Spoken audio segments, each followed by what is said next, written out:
Hi, I'm Mike Rizzo. And I'm Michelle Rizzo. And this is Northwest Brew Talk.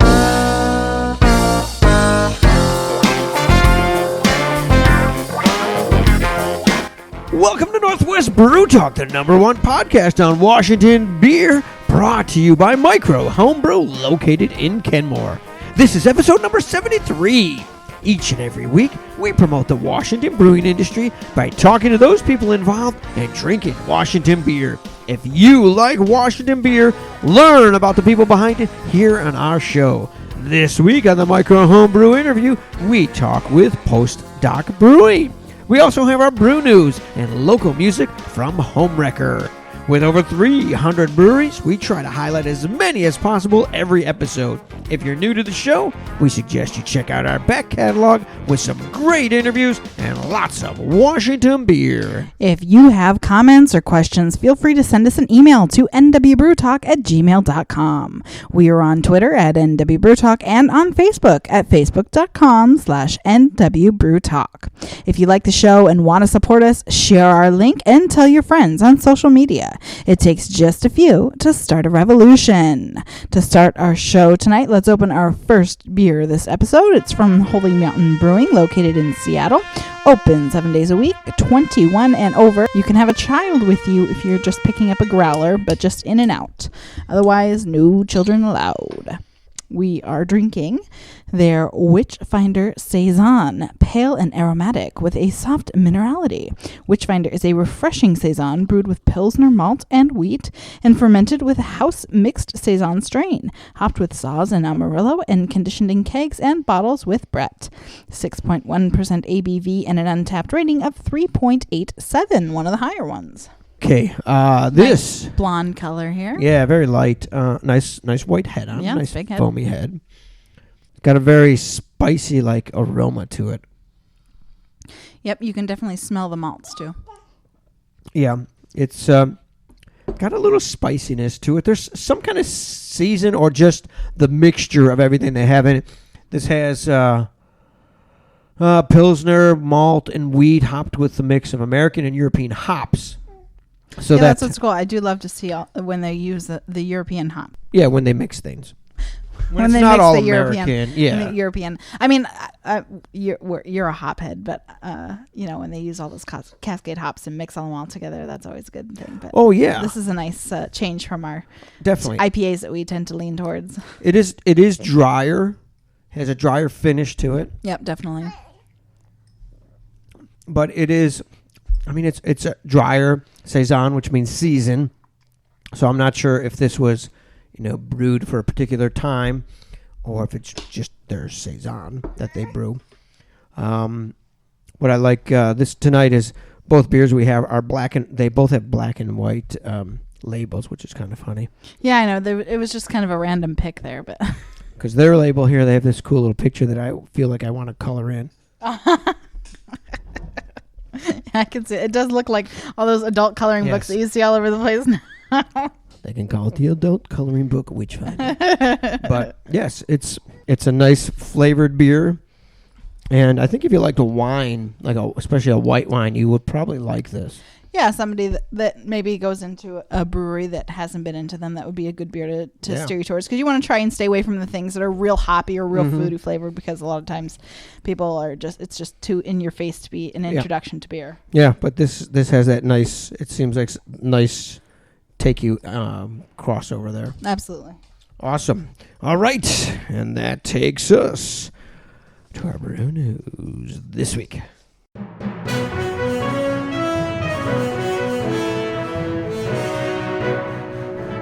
Topping this week's news, in the early 1800s, when the Erie Canal was being constructed from the Hudson River to Buffalo, the primarily Irish workers were partially paid in whiskey. Apparently that wasn't a novel idea, although the management probably didn't know it at the time. A 5,000-year-old clay tablet was discovered in Iraq that was a pay stub for a worker with details of amount of beer for a particular worker. According to BGR.com, the city of York was advanced, and the finding of the clay tablet indicates there was an employee-employer concept that far back. People who built the pyramids in Egypt also were paid 4 to 5 liters of beer per day. Along with ancient beer found in China a while back, it looks like beer was an important item for many years. There are always new surveys and studies and such documenting the best beer or bar or city. A new one done by real estate website Redfin and the Beer Institute has us scratching our heads a bit. The survey ranked the 15 best cities for beer based on the number of breweries in the state per 100,000 adults aged 21 and over, the number of brewery permits, beer taxes, the median home sale price, and the city's walk score. Immediately, you know, Seattle won't do well in at least one category there. But with the others, it was a toss-up if any city in the state would make the cut. It turned out that the Rust Belt cities in the Northeast did much better, primarily because of home prices and beer taxes. Pittsburgh led the list, followed by my hometown of Buffalo. Now, I love Buffalo, but the number of breweries there and the walk score make me wonder how accurate this really was. Portland came in at number 6, and Seattle just squeaked in at number 13. Since this wasn't a scientific survey, take it with a grain of salt. In mid-June, Heather McClung, Washington Brewers Guild president and co-founder of Schooner Exact Brewing Company in Seattle, testified in front of the House Ways and Means Subcommittee on Trade about her brewery's participation in the Brewers Association Export Development Program. The hearing was held to see how Congress can help expand agricultural trade. McClung discussed how Schooner Exact was able to grow by exporting beer to Japan and how other countries can experience our hop varieties. Data from the Brewers Association shows that for each job produced in the craft brewing industry, there is an opportunity for an additional 12.5 jobs to be created in packaging, machinery, and other industries.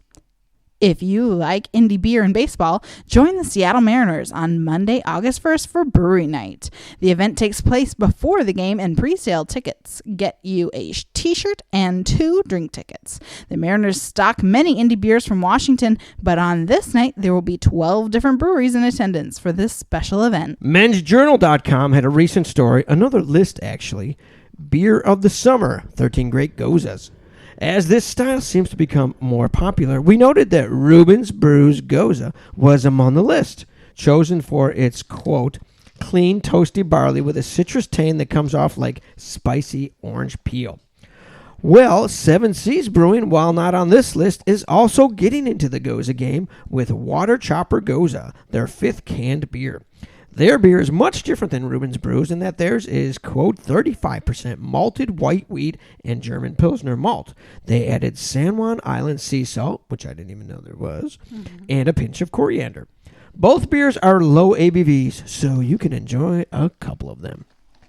Pike Brewing has a new contest we've been telling you about, the iconic Seattle Weekend Photo Contest. Simply snap and share a photo of Pike Space Needle IPA in your favorite places between now and September 6th and tag it with hashtag Space Needle IPA to be entered. The grand prize winner gets a 2-night stay at the luxurious Inn at the Market, dinner for 2 at the Space Needle Sky City restaurant, and a behind-the-scenes brewery tour, tasting, and lunch at Pike Brewing Company. Get all the details at PikeSpaceNeedleIPA.com. And that is the brew news this week. Welcome to Building a Brewery with Bob and Jesse from Figurehead Brewing. Okay, we are talking with Jesse and Bob from Figurehead Brewing. And guys, it's been 3 weeks this time since we last chatted. So what's been going on at Figurehead? Well, it's big, exciting. We brewed beer finally. Whoa, that's a big thing. Even. So how did it all work? Yeah, back-to-back days this past weekend, so we got 2 batches fermenting right now. So what did everything work out the way you expected it to? I think it worked out better than we expected. Oh, yeah? I think, going into this, you expect things to go horribly, horribly wrong and for your 8-hour brew day to turn into a 24-hour brew day. Right. But what ended up happening was, the only real severe growing pains we had, and they weren't even bad, was with our mashing temperatures, okay, which is to be, but they still came out like really close to what we wanted. And then the other thing was how long it takes to actually chill the wort going into the fermenter. So we had a half-inch line going. That wasn't enough, so I tapped into another quarter-inch line we had, and that ended up cooling it down quite a bit faster. Okay. And so those are like the main two things, but everything else has been pretty predictable, I guess. Well, that's good. But the big test will be the beer itself, right? Yeah, so the first day we brewed a brown. Okay. And like as you said, we missed our mash temp a little bit. We're still kind of figuring out our system there. And our gravity wasn't quite what we were shooting for. It was actually a little bit higher.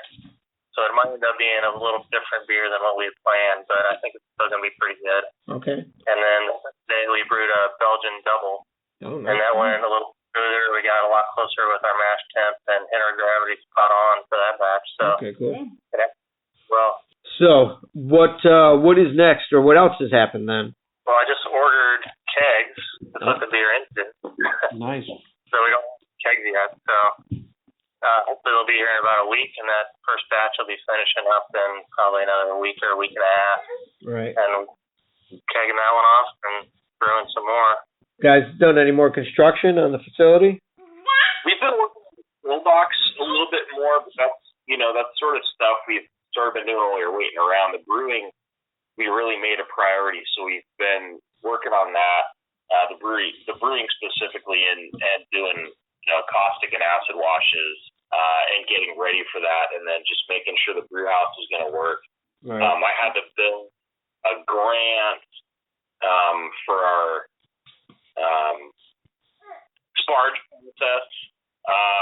Just a few other things you don't really think about, that were going to make a pretty critical difference in how the brew day goes. Right. So we really on the brew day, and that ended up, I think, being really smart. So now that we have beer in the fermenters, and we kind of have to wait for a batch to finish up so we can use the yeast and get onto our brew schedule, now we're going to start actively really banging out the tap room and getting that done. So we'll switch back to, going from the brew house back to the saws and, table saws and carpentry work again, right? Which we were doing. So, yeah, that should start going full board here pretty soon. And is, anyway. So how many beers you guys intend to have when you open? We're shooting for 6 when we open. And eventually we've got 12 taps. So okay. Hopefully we'll have 12 beers on tap, and we're also going to have a beer engine and have a cask on tap. So. Oh, nice. Okay. So a little bit to get there. But yeah, we're shooting for at least 6 when we open. Okay. So you pushing later this month now, or early September? Early August? Yeah, we're probably looking at mid-August. How our brewing goes and how many beers we can get turned out. Right. Cool. Oh, the Kickstarter. Oh, yeah. Yeah, why don't you tell us how that went? It went amazing. We got some pretty unbelievable support, and we're just super excited and humbled by all the people that donated and helped us out. So we ended up raising, it's like 175% of our goal. Yeah, that was awesome. Amazing.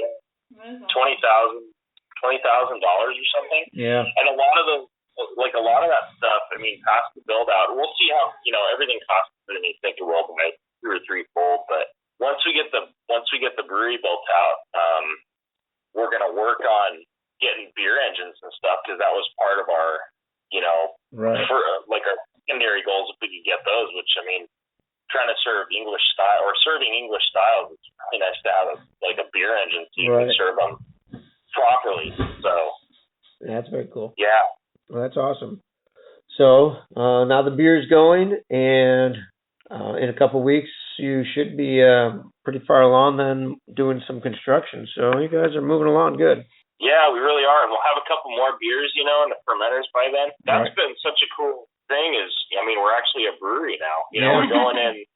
We're not. We're going in to do construction stuff, but we're also going in to check gravity. Yeah, That's crazy to actually check up on our beer and make sure it's healthy and happy. That's really a morale booster, for finishing up the product. Yeah, definitely. That's very cool, because that's, when we first started talking, you were pretty far away from that. So it's cool that you're there now. Yeah, we talked after we did the second beer, realized that I'd brewed a little over 100 batches of homebrew. Uh-huh. So a little over 5 gallons gallons Yeah. in his brewing career. Right. And in 2 days, brewed about that same amount. Yeah. So it's pretty amazing. Yeah. So you think your recipes, you scaled them up well? Yeah, I think they turned out all right. I think, once we can dial in our mash temp and figure out what kind of efficiencies we're getting from our setup, scale up okay. Yeah, definitely. Yeah, awesome. They're tasting really good so far. Just when I'm taking gravities and stuff, they're tasting like beer. Nice. Sounds great. So that sounds good. So we'll look at talking again in 2 weeks, and we'll see where we are at that point. Yeah, great. We'll definitely have more to talk about. Yeah, definitely. Okay. Cool. Well, Jesse and Bob from Figurehead, thanks very much for joining us again. Thanks, Mike and Michelle. Well, you're very welcome.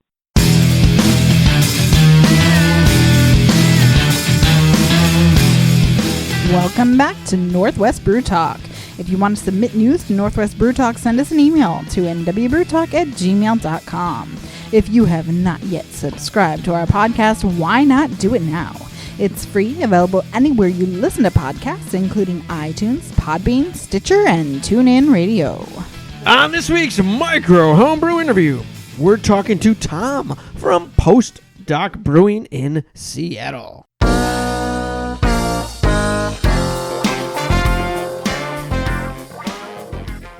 We're here with Tom from Postdoc Brewing. How are you today? I'm doing well. How are you? Awesome. Great. All right. So, first off, I've heard the story before, but maybe other people don't know where the name Postdoc came from. Oh, well, postdoc is short for postdoctoral, and it's typically the kind of job that you have after you get your PhD. So I'm not even sure how many years ago now I got my PhD, and I was doing a couple different postdocs, and Postdoc Brewing was kind of the joke name that I gave my brewery in my garage because it was something I did after grad school, brew at home. But then, it just came time. It was like, okay, the time is right to open a brewery. Everything kind of had to come together. I would have been happy to be a researcher, but the money wasn't there, the grant money to pay me. So I ended up bouncing from one lab to another, and the new lab didn't have enough money to pay me full time. So I ended up getting a part-time job at a brewery. I worked for Bluebird Brewing, where I made all their beer and soda. It was a part-time job, but I was the only employee, so there wasn't enough work for a full-time person. Sure. So I worked there for about 2 years, but within a few months I knew that definitely opening a brewery was something I wanted to do. So we started planning from there. Okay, awesome. So, how long had you been homebrewing? Over 20 years. I'm not sure exactly. Yeah, I've been a homebrewer for a really long time. So, when you were homebrewing, what kind of beers did you like to brew? Really kind of all over the board, and it kind of follows through into our brewery. We'll make anything, just kind of whatever strikes our fancy, and obviously whatever we can sell now. But at the time, a lot of hoppy beers, a lot of stouts, and try some weird experiments and play around with different herbs and spices, and it's kind of really anything that came to mind. Okay. So, how long after you started homebrewing did you go into all grain? It was probably maybe 10 years. Oh yeah. Yeah, it was a long time. I was living in these tiny apartments that weren't really conducive to all grain brewing. At one point, I lived in a 285 square foot apartment on Queen Anne, but I'd have 5 batches of beer going. Wow. But that was all extract stuff. There just wasn't the room really to, I might do some partial mashes and steep some grains, but not, I didn't go entirely all grain for a pretty long time. So you really liked home brewing? Oh yeah, I was very into it. Brewing all the time, making 5 gallons at a time. It was, it was great fun for me. So, you wanted to start a brewery, but what made you think that your beer would sell? Well, everybody had always said nice things, and I won plenty of awards as a home brewer. Okay. But, people tend to say nice things when you're getting the beer for free. So there was definitely some hesitancy, plus the hesitancy, do you really want to turn your hobby into a job and all that stuff.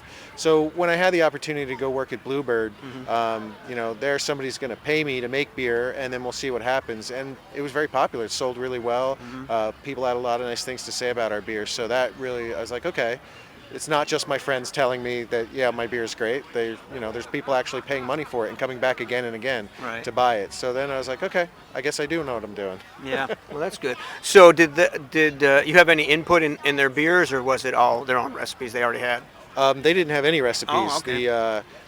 Steve Luke from Cloudburst actually set up the brewery because he's friends with the owner. But by the time they got it set up and ready to run, he had his job at Elysian Fields. So he was leaving, and they were looking for a home brewer to come in and take over.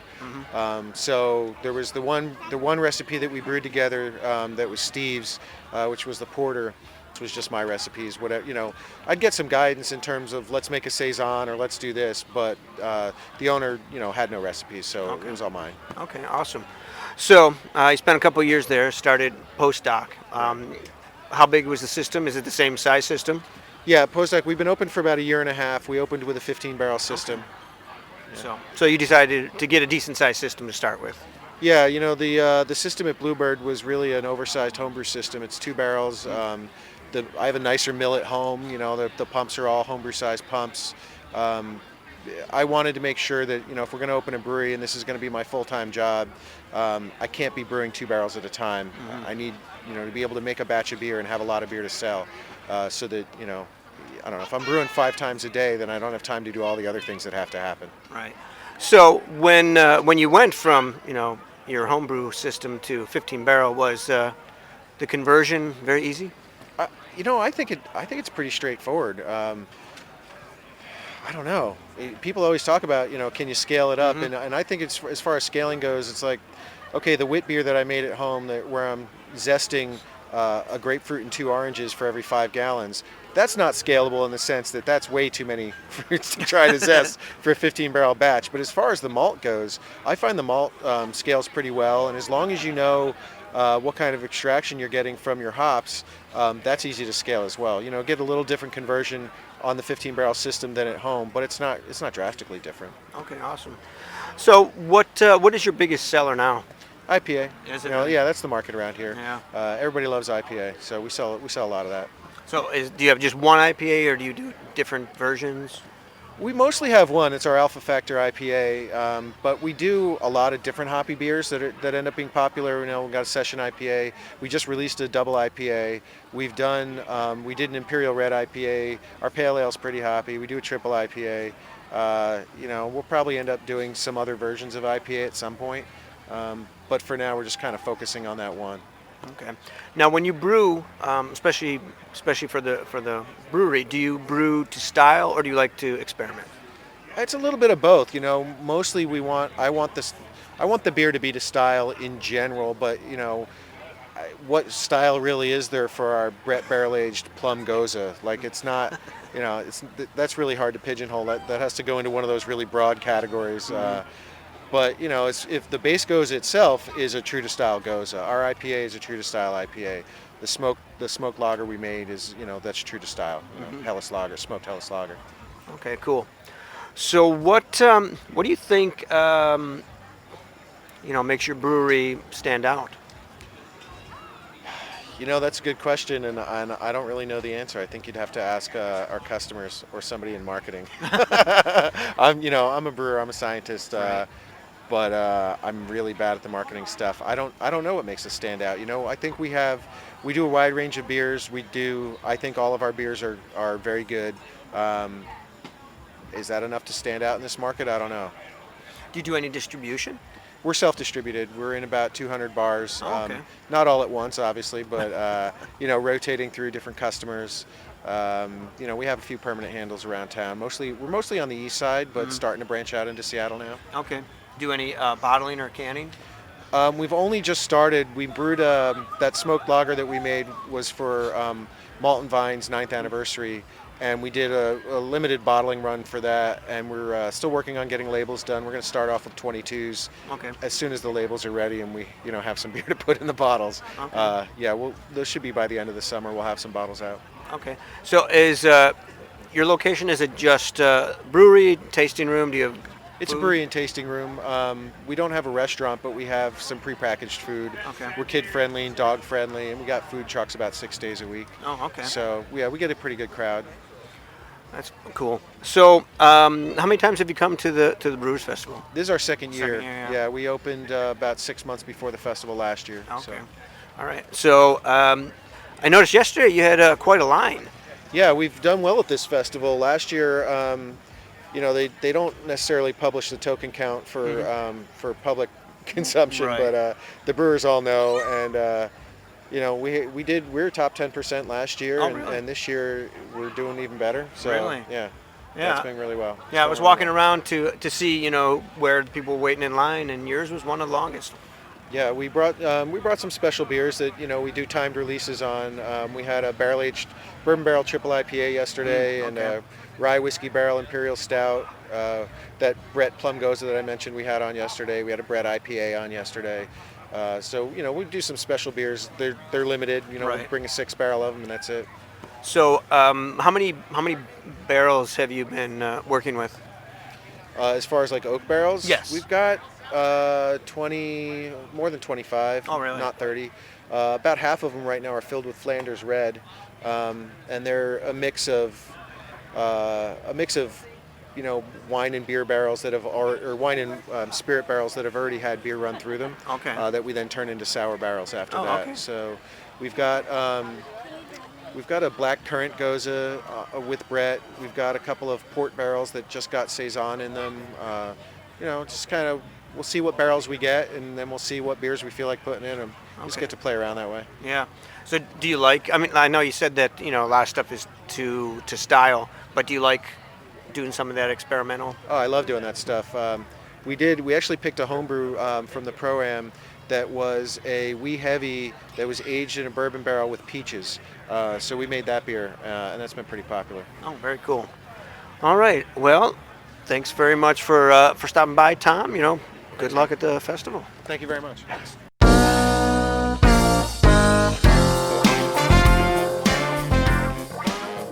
Thanks to Tom from Postdoc Brewing for joining us today. If you're a home brewer looking for a great shop to buy your homebrew ingredients and equipment, why don't you stop by and check out Micro Homebrew in Kenmore? Tony and his staff are always happy to help a new or experienced homebrewer find what they need. At Micro Homebrew, they're proud to carry over 100 hop varieties. Woo!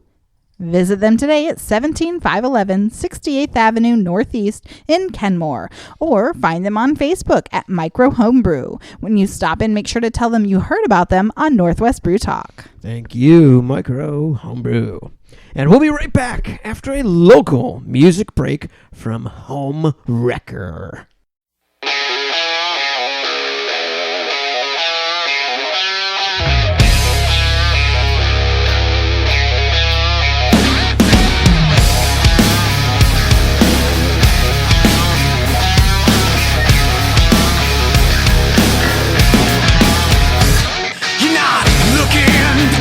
Blind, not desperate, not disinclined. You're caught in the crosshair lines. I'm looking for the time to strike.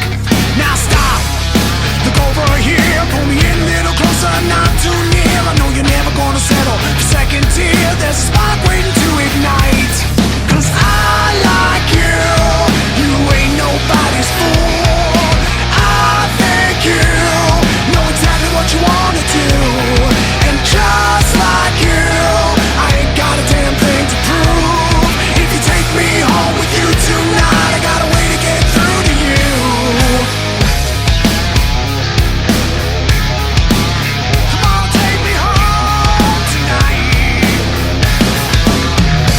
you got everything the body needs, the looks, the attitude, and the expertise. You got a gift, come on now, share it with me. Let's make each other's night complete. Come hear the rise and get back stare. Don't take no shit, I ain't scared. I ain't a good boy scout, I can't prepare. Play with fire 'cause I like the heat. 'Cause I like you, you ain't got time for fools. And I think you are just looking for a little follow through. Just like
Was Like You by Homewreckr. You can check them out at homewreckr.bandcamp.com.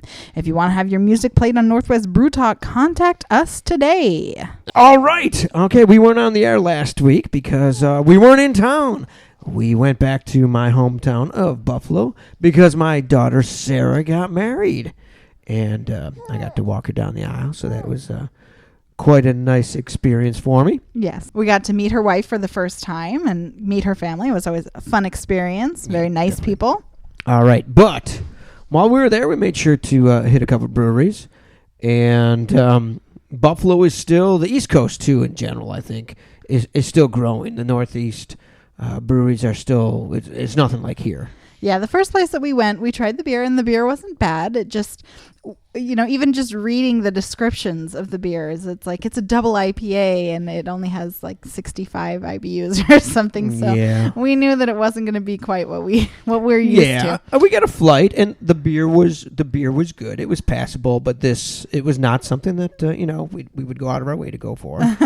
But then we went to visit my friend Ethan at his brewery. He's the co-author of my book, Buffalo Beer. And Community Beer Works has some good beer. They have some awesome beer. I tried their whale, and it was a brown a brown ale, and it was delicious. I'm not being biased. If their beer wasn't good, I would probably just say, We wouldn't say who they were. We might not say who they were. But, it was very good beer. And it wasn't what I was expecting either, because we had gone to the other brewery first, and we weren't thrilled. And we thought maybe we're just beer snobs because we're used to this delicious beer in the Pacific Northwest. And then we found out that people do have the ability to make good beer over there. It's just... Yeah, they also had their IPA, I think, could stand up out here against a lot of IPAs. So definitely they can make some good beer. And obviously there are other breweries around the country making good beers too. Yeah, obviously. It's just that not all of them have caught up yet. And we did see somebody with a Crucible it was funny. shirt on, and I don't think Mike believed me at first, and he didn't quite believe that it was the same Crucible. And I said, it says Everett, Washington right on the shirt. Then I tweeted that and apparently there was somebody from here that was hitting Buffalo and hitting all the breweries. So it was kind of funny. Okay, yeah, interesting. So that was cool. Anyhow, so I just thought I'd let you know, or we'd let you know that we tried some beer. We had some really good stuff and some okay stuff. But Washington, you definitely kick butt with beer. Yes, absolutely. All right. And now, what do we have, Michelle? Our second beer this evening is made by Urban Family Brewing Company, located in Seattle and only closed on Mondays. We're drinking their Death to Cereal Breakfast Stout. This deep, dark, and roasty breakfast stout is fermented with milk, sugar, and Sumatran coffee beans. 7.4% ABV and an untapped rating of 3.9, one of the higher ones. Yeah. It's dark, super dark. Very dark. Tiny bit of light getting through, but very little. And it is very dark and has a nice aroma to it. Yes, you can definitely smell that coffee. Not even with your nose to the glass, you can smell the coffee. Oh, and you know what? That is really good. Holy cow. Sit there. Like this morning, I took some cold coffee to work, and that's almost what this is like, but it's beer. Wow. You just think about it for a second. It's really coffie. It gives you a reason to drink in the morning. No kidding. Death to cereal. Just drink coffee. just drink beer. That is good. I like that a lot. And I'm shocked to hear you say that a stout is really good, even though... Yeah, you know why? It's very sweet. Yeah. It's sweet. It doesn't have... Sometimes they have a bitterness to them. Uh-huh. Yeah, you're right. It is very sweet. Yeah, wow. That is really good. Urban Family. That is pretty impressive. I like that. Almost makes me think about having this for breakfast, because the more it sits in your mouth, you can just taste that sitting in there. Yeah, that coffee. It really is like drinking a glass of cold coffee. Wow, that is nice. Congratulations. I think that's the first stout that you've ever really... No, not the first one. No? No, there was another one. I think No Lie had one that we did too. It was another one. Yeah, but it's pretty few Coffee and far one. between then. Yeah, but yeah, it is. Find a stout that you can actually say you really enjoy it. That is a delicious beer. Way to go. Yes, congratulations. I want you to get me fresh beer. You serious? And that brings us to this week's Spotlight Indie Beer release from Spinnaker Bay Brewing. They've just released their Vessel Assist Strong Scotch Ale. Deliciously boozy with tons of caramel malty goodness. 10% ABV, 39 IBUs, and an untapped rating of 3.92. 10%. 10%. What is that beer? What kind? It's a Scotch ale. Oh, okay. That makes more sense. All right, 10% is a lot. And you know what? That brings us to the end of this episode of Northwest Brew Talk. Make sure to tune in next week when we chat with Slippery Pig Brewery. And thanks to our sponsor, Micro Homebrew. The show is written and produced by Michelle Rizzo and myself. If you want to contact us, feel free to email us at nwbrewtalk@gmail.com or get a hold of us on Twitter at nwbrewtalk. Our theme music is from Gilbert Neal. You can check him out at gilbertneal.com. Until next time, I'm Mike Rizzo. And I'm Michelle Rizzo. Stay hoppy, my friends. All right, and where the fuck am I?